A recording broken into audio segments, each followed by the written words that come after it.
Hi, welcome to this lecture. My name is Sumit Bhushan और आज हम लोग इस लेक्चर में डिस्कस करेंगे अबाउट डायमेंशनल एनालिसिस और उसके कुछ एप्लीकेशंस। एंड एज यूजुअल ये जो लेक्चर होगा it will be based on the NCERT text book for class 11 for the subject of physics. Okay, so let us move forward. तो पहले हम देखते हैं कि जो डायमेंशनल एनालिसिस है वो है क्या चीज़। तो इसके कुछ रूल्स होते हैं जिसके थ्रू हम लोग एनालाइज करते हैं, जिसके थ्रू हम लोग कुछ काम करते हैं, जिसमें जो हम लोग फिजिकल क्वांटिटीज़ जिनके बारे में हम लोगों ने पिछले वीडियो में देखा था, पिछले लेक्चर में देखा था कि डायमेंशंस किसको बोलते हैं। तो यहाँ पे हम लोग उनके ऊपर कुछ ऑपरेशंस करते हैं। कुछ फिजिकल क्वांटिटीज़ होती हैं, उनको हम लोग ऐड करते हैं, सब्ट्रैक्ट करते हैं, मल्टीप्लाई करते हैं। ये सारे ऑपरेशंस जो होते हैं तो हम उसको ऐड करने के और मल्टीप्लाई करने, ऐड सब्ट्रैक्ट या मल्टीप्लाई करने के कुछ रूल्स हैं। तो जब हम इन रूल्स को फॉलो करके जो ऑपरेशंस करते हैं उस चीज़ को हम लोग डायमेंशनल एनालिसिस करते हैं। और आगे हम देखेंगे कि ये क्यों करते हैं, इसके क्या एप्लीकेशन है। बट फर्स्ट वहाँ जाने से पहले ये आवश्यक है कि हम लोग ये देखें कि वो रूल्स क्या हैं। तो एक रूल ये है कि एडिशन और सब्ट्रैक्शन। अब कोई जैसे मान लीजिए कोई इक्वेशन है, ठीक है। तो जैसे मैंने एक इक्वेशन लिखा, आर्बिट्रेरीली मैं कोई भी इक्वेशन लिख रहा हूँ, A = B + C + D, ठीक। अब ये रूल ये कहता है कि जैसे मैं कुछ टर्म्स पहले बता दूं, टर्मिनोलॉजी पहले मैं डिस्क्राइब कर दूं। जैसे ये अगर ये एक इक्वेशन है तो इस चीज़ को, इसको और इसको, इसके हम टर्म्स कहेंगे कि B is a term, C is a term, D is a term, and A also is a term of the equation. B, C, and D, the terms B, C, and D are on the right hand side of the equation, and the term A is on the left hand side of the equation. अब ये कहता है, ये rule ये कहता है, rule of addition and subtraction, कि दो टर्म्स के बीच में एडिशन या सब्ट्रैक्शन तभी हो सकता है जब उनके डायमेंशंस इक्वल हों। जैसे कि B का जो डायमेंशन हो वो वही C का भी डायमेंशन हो और वही D का भी डायमेंशन हो। इनमें से किसी का भी अगर डायमेंशन दूसरे से अलग है तो ये ऐड या सब्ट्रैक्ट नहीं किया जा सकता। कोई सा भी ऐसा इक्वेशन जिसमें हम फिजिकल क्वांटिटीज से डील कर रहे हैं, उनमें डिफरेंट टर्म्स के बीच में एडिशन या सब्ट्रैक्शन पॉसिबल नहीं है अगर उनके डायमेंशंस मैच नहीं हो रहे हैं। ये रूल है, ठीक है। हम लोग आगे एग्जांपल देखेंगे, बट फर्स्ट ये रूल हमें जानना चाहिए। अब रूल ऑफ मल्टीप्लिकेशन क्या कहता है कि जैसे दो क्वांटिटीज हैं A और B, दो फिजिकल क्वांटिटीज हैं A और B। अब इसकी कुछ यूनिट, इसके कुछ डायमेंशन होगा। इसका मान लीजिए इसका डायमेंशन है LT और ये A का डायमेंशन है, ठीक।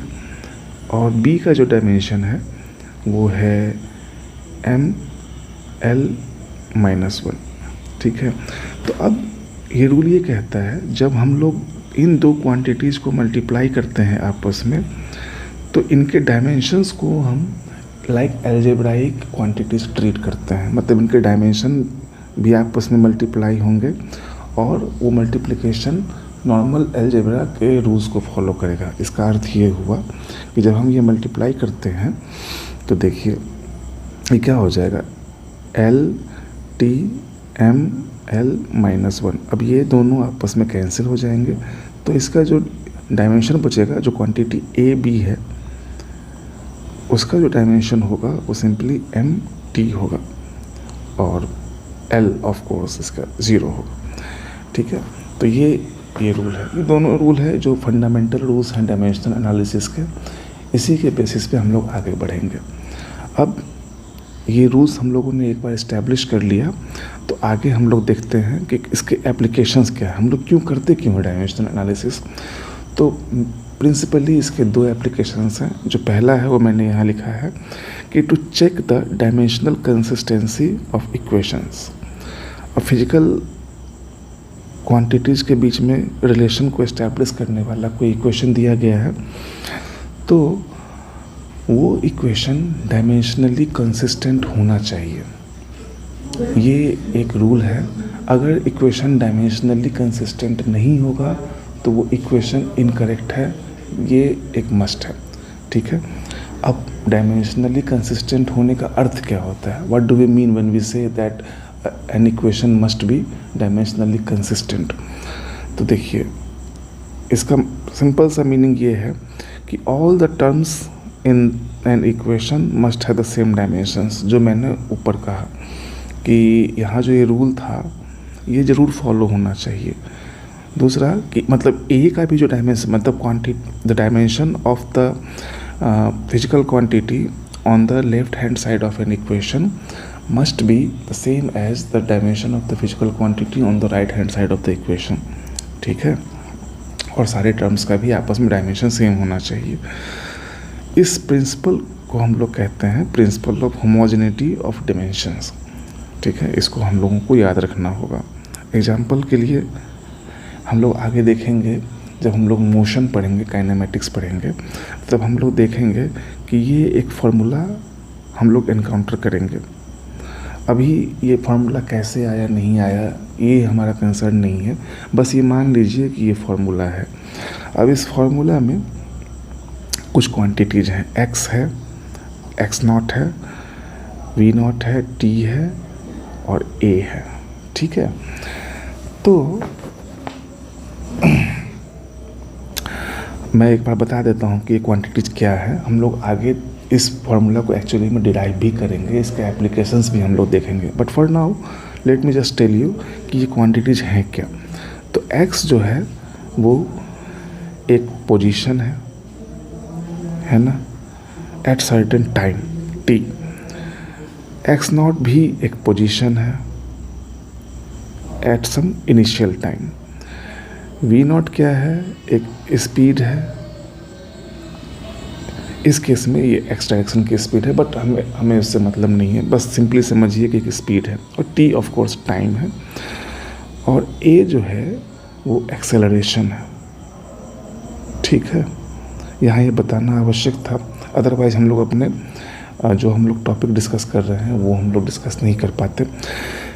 तो अब क्या है, ये प्रिंसिपल क्या कहता है? Dimensional consistency. हमें ये जांचना है कि ये इक्वेशन करेक्ट है कि नहीं है। देखिए, डायमेंशनली कंसिस्टेंट होना मस्ट है। अगर ये इक्वेशन डायमेंशनली कंसिस्टेंट नहीं होगा तो ये प्रूफ है अपने आप में कि ये रॉन्ग है। ठीक है, तो क्या प्रिंसिपल है? प्रिंसिपल ऑफ होमोजेनिटी क्या है कि इस क्वांटिटी का, इसका, इस एक टर्म का और इस टर्म का, इनके डायमेंशंस जो है मैच होने चाहिए। अब यहाँ आप एक इम्पॉर्टेंट चीज़ देखिए कि regardless of the symbol that we are using, for example इस वाले टर्म में v0 t में, यहाँ v0 भी है और t भी है, बट इस कंपोजिट क्वांटिटी का जो डायमेंशन है वो पोजीशन के डायमेंशन के बराबर होना चाहिए, क्योंकि लेफ्ट हैंड साइड में देखिए हमारे पास पोजीशन है और ये दोनों आपस में तभी ऐड हो पाएंगे। यहाँ एक एडिशन का सिंबल है, ये तभी ऐड हो पाएंगे जब ये क्वांटिटी a² और v0 t के डायमेंशंस आपस में मैच होंगे, और इन दोनों का डायमेंशन पोजीशन का डायमेंशन होना चाहिए। अब हम लोगों ने पीछे देखा है कि पोजीशन का डायमेंशन जो होता है वो लेंथ होता है। ठीक है, तो लेफ्ट हैंड साइड में लेंथ आ गया, राइट हैंड साइड में इसका भी डायमेंशन लेंथ ही होना चाहिए और इस क्वांटिटी का भी डायमेंशन लेंथ ही होना चाहिए। लेट अस चेक कि होता है कि नहीं होता है। v0 मतलब स्पीड की डायमेंशन हम लोगों ने पीछे देखी है कि ये lt-1 होता है। ठीक है, और टाइम की डायमेंशन तो t ही है। तो जब हम इसको देखेंगे, अगेन हमने मल्टीप्लाई जब करना होगा तो हमने रूल ऑफ मल्टीप्लिकेशन देखा है। ठीक, तो इसको हम अलजेब्राइक क्वांटिटी की तरह ट्रीट करेंगे तो ये जो ओवरऑल आ जाएगा वो एल आ जाएगा। तो ये मैच कर गया यहाँ से, ठीक है। ये हो गया लेंथ। अब ए टी स्क्वायर, अब ए क्या होता है? एक्सेलरेशन। हम लोग आगे के चैप्टर में देखेंगे कि एक्सेलरेशन की जो यूनिट होती है वो मीटर पर सेकेंड स्क्वायर होती है, एसआई यूनिट। तो इसका जो डायमेंशन आएगा वो लेंथ और ये आएगा, ठीक है। और टी स्क्वायर क्या, टाइम स्क्वायर का क्या होगा? T square. तो अगेन इसका भी डायमेंशन एल हो गया। ये भी जो है लेफ्ट हैंड साइड के डायमेंशन से मैच कर रहा है, मतलब ये डायमेंशनली कंसिस्टेंट है। इसका मतलब ये है कि ये फार्मूला करेक्ट हो सकता है, ये ज़रूरी नहीं है कि ये करेक्ट होगा, है ना। डायमेंशनल एनालिसिस हमें ये बताता है कि यहाँ देखिए मैंने लिखा भी है कि अगर डायमेंशनली कंसिस्टेंट है, नहीं है, डायमेंशनली कंसिस्टेंट नहीं है कोई इक्वेशन, तो वो it must be wrong. But अगर डायमेंशनली कंसिस्टेंट है then it does not necessarily mean कि equation is correct. Equation correct हो भी सकता है, नहीं भी हो सकता है, अगर डायमेंशनली कंसिस्टेंट है तो। बट अगर डायमेंशनली कंसिस्टेंट नहीं है तो रॉन्ग ही रॉन्ग होगा। ये बहुत इंपॉर्टेंट पॉइंट है। जैसे देखिए यहाँ ए टी स्क्वायर है, अगर मैं कुछ और भी कॉम्बिनेशन इसका लिखता जिसका मतलब ये डायमेंशन जो है वो एल के इक्वल होता तो भी ये डायमेंशनली कंसिस्टेंट होता। बट क्या पता कि वो रिलेशन सही है कि नहीं है। मोर ओवर डायमेंशनल एनालिसिस हमें ये फैक्टर नहीं बताता है, ये कांस्टेंट फैक्टर जो है, ये भी एक इम्पॉर्टेंट पॉइंट है जो हम लोगों को ध्यान रखना है ना। तो ये हमें एक ओवरऑल आइडिया देता है कि कोई भी दिया गया इक्वेशन रॉन्ग है या नहीं है, बट वो करेक्ट है या नहीं है ये हम नहीं जानते हैं। रॉन्ग है ये हम नेसेसरीली डिटरमाइन कर सकते हैं डायमेंशनल कंसिस्टेंसी की एनालिसिस से, ठीक है। Okay, I hope you have understood. अब सेकेंड एप्लीकेशन जो है डिड्यूसिंग रिलेशन बिटवीन फिजिकल क्वांटिटीज। अब क्या है कि जैसे हम कोई फिजिकल सिचुएशन एनालाइज कर रहे हैं जिसमें हम लोग किसी पैरामीटर को स्टडी कर रहे हैं, कोई सिस्टम है उसके किसी पैरामीटर को हम लोग स्टडी कर रहे हैं। हमें ये पता है कि वो पैरामीटर की जो वैल्यू है वो सर्टेन अदर पैरामीटर्स पे डिपेंड करती है, बट हमें नहीं पता है कि जैसे for example a is equal to b c d. अब हमें नहीं पता है कि बी स्क्वायर है या सी स्क्वायर रूट है या क्या है, ये -1 है, इसका पावर क्या है, हम नहीं जानते हैं, ये बातें हम नहीं जानते। बट हमें अगर ये पता है कि ये रिलेशन जो है आपस में मल्टीप्लिकेशन का रिलेशन है, तो डायमेंशनल एनालिसिस हमें हेल्प करता है ये पावर्स पता करने में। अगेन यहाँ अगर कोई कांस्टेंट है तो वो हमें नहीं पता चलेगा कि क्या है, ठीक है। बट जो ये पैरामीटर्स हैं अगर वो इनका रिलेशन आपस में मल्टीप्लिकेट प्रोडक्ट टाइप का रिलेशन है तो हम एक पता कर सकते हैं कि ये इसकी डायमेंशंस क्या है, ये 2 है, व्हाटएवर जो भी है ना, इसके पावर्स क्या है क्वांटिटीज़ के, वो हम पता कर सकते हैं, है ना, डायमेंशनल एनालिसिस से। ये इसका एक और एप्लीकेशन है। इसको समझने के लिए हम एग्जांपल देते हैं। अब एक स्टडी है, हम लोग आगे कभी देखेंगे जब हम लोग सिंपल हार्मोनिक मोशन की स्टडी करेंगे तो हम लोग देखेंगे कि एक कोई पेंडुलम है तो उसका जो टाइम पीरियड है, एक पेंडुलम जो होता है वो यहाँ पे इसको सस्पेंड करते हैं, ये इसका बॉब है। अब ये जो है वो ऑसिलेट करता रहता है, ठीक है। ये इधर से इधर जाता है, फिर इधर से इधर आता है, फिर यहाँ से यहाँ जाता है, फिर यहाँ से यहाँ वापस आता है, ऐसे जाता है। ये मेन पोजीशन है इसका। तो एक बार मान लीजिए यहाँ से स्टार्ट हुआ तो यहाँ से यहाँ जाने में और फिर यहाँ से वापस ओरिजिनल पोजीशन तक आने में जो टाइम लगता है उसको हम टाइम पीरियड कहते हैं। तो आगे हम स्टडी करेंगे कभी कि देखेंगे कि ये जो टाइम पीरियड है, मतलब बेसिकली जो टाइम है ना, टाइम पीरियड है, तो वो जो डिपेंड करता है वो ये जो लेंथ है इस लेंथ पे डिपेंड करता है। इसकी मास, इसका कुछ मास होगा उस पर डिपेंड करता है, इसी लेंथ पे डिपेंड करता है। और एक क्वांटिटी होती है एक्सेलरेशन ड्यू टू ग्रेविटी, उस पर भी डिपेंड करता है ना। तो यहाँ कहा गया है कि हमें डिराइव करना है टाइम पीरियड के लिए एक एक्सप्रेशन। ठीक है, चलिए हम लोग डिराइव करते हैं। तो हम लोग मान के चलते हैं कि जो टाइम पीरियड है इट इज के कोई कांस्टेंट है, एल और क्या क्वांटिटी है, एल है, एक्सेलरेशन ड्यू टू ग्रेविटी है और मास ऑफ द बॉब है। और इसके जो पावर्स हैं वो एक्स है, वाई है और जेड है। ठीक है, ये जो कांस्टेंट है इसके बारे में हम पता नहीं कर सकते हैं डायमेंशनल एनालिसिस से, हमें नहीं पता चल सकता है कि क्या होगा। ठीक है, बट ये पावर्स हम पता कर सकते हैं। ठीक, तो चलिए देखते हैं। अब डायमेंशनल एनालिसिस क्या कहता है कि लेफ्ट हैंड साइड पे जो क्वांटिटी है और राइट हैंड साइड पे जो क्वांटिटी है उनके डायमेंशंस आपस में मैच होने चाहिए। मतलब लेफ्ट हैंड साइड की क्वांटिटी टाइम पीरियड है तो इसका डायमेंशन ऑफ कोर्स टी होगा। अब ये जो ओवरऑल क्वांटिटी है इसका डायमेंशन भी टी होना चाहिए। ठीक है, तो चलिए हम लोग आगे देखते हैं कि क्या डायमेंशन है एक्चुअली में। इसी एक प्रिंसिपल से आगे बढ़ते हैं। अब ये एक लेंथ है तो इसका डायमेंशन तो एल ही है ना, और इसका पावर जो है वो एक्स है। ठीक, ये एक्सेलरेशन ड्यू टू ग्रेविटी है तो इसका डायमेंशन जो है एल टी माइनस 2 है, मीटर पर सेकेंड स्क्वायर, और इसका भी पावर वाई है। और मास का जो डायमेंशन है वो तो एम ही होगा, ये जेड है। अब ये जो है ओवरऑल ये टी होना चाहिए, और इसको हम लोग ऐसे भी लिख सकते हैं L0 और M0। अगर हम इन दोनों लेफ्ट हैंड साइड और राइट हैंड साइड को कंपेयर करते हैं तो हम देखते हैं ये जो Z है वो तो सीधे 0 हो गया, तो Z तो 0 हो ही गया, हमें मिल गया। ठीक है ना, अब है इन दोनों का आपस में मल्टीप्लाई करते हैं तो क्या आएगा, देखिए LX और ये जो क्वांटिटी हो जाएगी वो LY और T माइनस 2Y, यही है ना। और इस साइड जो है इसको हम लोग अभी कैंसिल कर दे रहे हैं क्योंकि ये 0 हो जाता है। ये अगर हम कंपेयर करेंगे तो Z इक्वल टू 0 हो जाएगा क्योंकि Z जो है वो M का पावर है और इस साइड में वो 0 है। ठीक है, और इधर क्या है हमारा T और L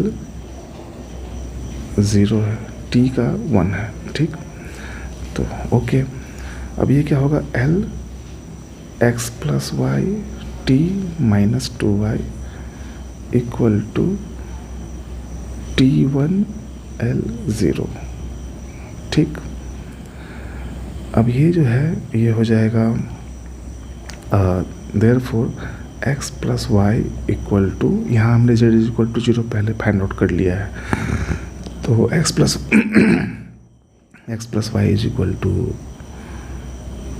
0 और minus 2y equal to 1, that imply y equal to minus half, और यहाँ से x इक्वल टू हाफ, ये भी हमें मिल गया। अब इसको और z इज इक्वल टू 0 ये हमने फाइंड आउट किया ही था, तो हमारा रिलेशन क्या था, t इक्वल टू हमने क्या एज्यूम किया था, k Lx gy और mz is equal to k, x क्या है हाफ, तो L half g minus half और m 0। ठीक, equal to k L by g square, और m नहीं होगा क्योंकि m 0 है तो 1 हो गया। अब हम यहाँ तक पहुँच सकते हैं डायमेंशनल एनालिसिस से, इसके आगे हमें और डेटा की आवश्यकता पड़ेगी कि k क्या है वो हमें जानने के लिए। बट ओवरऑल हमें पता चल गया कि L और G के बीच में क्या रिलेशन है डायमेंशनल एनालिसिस से। तो यहाँ हमने डिड्यूस किया रिलेशन, एक फिजिकल एक्सप्रेशन। ओके, अब हम कुछ एग्जांपल देखते हैं NCERT की टेक्स्ट बुक से। फॉर एग्जांपल ये एग्जांपल नंबर 214 है ये। ठीक है, चैप्टर 2 क्वेश्चन नंबर 14। अब यहाँ एक क्वेश्चन दिया गया है जिसमें एक पार्टिकल के डिस्प्लेसमेंट की बात की गई है और 4 ऑप्शंस दिए गए हैं और कहा गया है कि हमें जो है रॉन्ग फार्मूला को रूल आउट करना है on the basis of dimensional analysis. ठीक है, तो यहाँ देखते हैं पहला ऑप्शन क्या है। पहला ऑप्शन है y equal to a sine 2πt/t। अब यहाँ ये क्वांटिटीज दी गई हैं कि a जो है वो मैक्सिमम डिस्प्लेसमेंट है पार्टिकल का, v जो है स्पीड है, t टाइम पीरियड है। हमें सबके डायमेंशंस पता है। एक और बात जो मैंने पीछे नहीं बताया कि ट्रिग्नोमेट्रिक फॉर्म जो भी फंक्शंस होते हैं, जैसे साइन फंक्शन है, कॉस फंक्शन है, उसका जो आर्ग्यूमेंट है, इसको आर्ग्यूमेंट कहते हैं, तो उसका जो डायमेंशन होगा वो डायमेंशनलेस क्वांटिटी होनी चाहिए। तो यहाँ देखिए t टाइम पीरियड है और ये t तो कोई भी टाइम इंस्टेंट है, तो ये डायमेंशनलेस हो गया, तो ये डायमेंशनली करेक्ट है। यहाँ तक ये पार्ट। a जो है जो कि डिस्प्लेसमेंट है तो इसका डायमेंशन l है, y का ऑफ कोर्स l है, तो डायमेंशनली ये करेक्ट है, इसको हम रूल आउट नहीं कर सकते हैं। ये एक पॉसिबल कैंडिडेट है डिस्प्लेसमेंट का।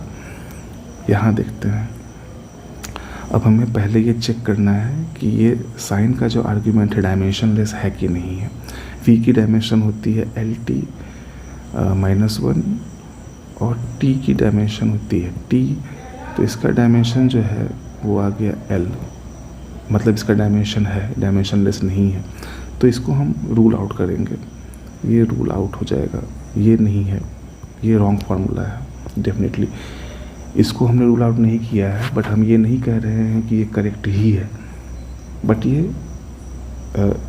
इनकरेक्ट नहीं है, बस हम इतना कह सकते हैं ये A। लेकिन B डेफिनेटली इनकरेक्ट है। ठीक, C में अगेन हम देखते हैं ये आर्ग्यूमेंट डायमेंशनलेस होना चाहिए, तो T की डायमेंशन हो जाएगी T और A की डायमेंशन होगी LT-2, तो इसकी डायमेंशन क्या होगी L-1 t³। तो ये डायमेंशन है, तो ये भी रूल आउट हो जाएगा, ये भी इनकरेक्ट फार्मूला है, ये डेफिनेट है ना। डी में देखें, ये आर्ग्यूमेंट ये डायमेंशनलेस है, ये भी डायमेंशनलेस है, तो फाइन, यहाँ तक सो फार सो गुड। यहाँ a√2 है, तो ये तो कांस्टेंट क्वांटिटी, इसकी कोई डायमेंशन नहीं होती है। a जो है वो क्या था, मैक्सिमम डिस्प्लेसमेंट, तो इसकी डायमेंशन l है, लेफ्ट हैंड साइड की l है, ये करेक्ट हो सकता है, ये पॉसिबल कैंडिडेट है। तो इस तरह से हमने आज के लेक्चर में देखा कि डायमेंशनल एनालिसिस क्या होता है और उसकी क्या एप्लीकेशंस है। So I hope you have understood this concepts very clearly, and I thank all of you for this patient listening. So thank you very much, and we will soon meet in some other lecture, and I wish you all the best for your studies. Enjoy your studies and keep learning. Thank you very much.